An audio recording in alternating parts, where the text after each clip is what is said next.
Government of ઇન્ડિયાની loans હોય અને સ્પેસિફિકલી ગવર્મેન્ટ ઓફ ગુજરાતની લોન હોય.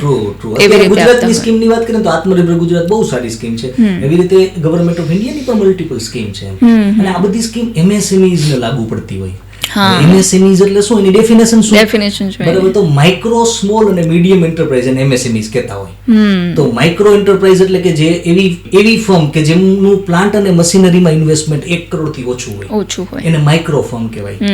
હવે સ્મોલ ફર્મ કોને કહેવાય? કે જેનું ટર્નઓવર 1 કરોડથી વધુ અને 10 કરોડથી ઓછું હોય એને સ્મોલ કહેવાય. અને મીડિયમ કેને કહેવાય? કે 10 કરોડથી વધુ જેનું પ્લાન્ટ એન્ડ મશીનરીમાં ઇન્વેસ્ટમેન્ટ હોય અને 50 કરોડથી ઓછું હોય એને મીડિયમ કહેવાય.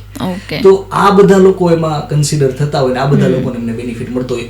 જે બિગ એન્ટરપ્રાઇઝ છે એમના માટે અલગ સ્કીમ હોય. અલગ સ્કીમ હોય. હા, ઓબ્વિયસલી લાઈક અદાણી અંબાણી છે તો એમના માટે તો બધી સેપરેટ અને બીજા લોકો માટે અલગ હોય.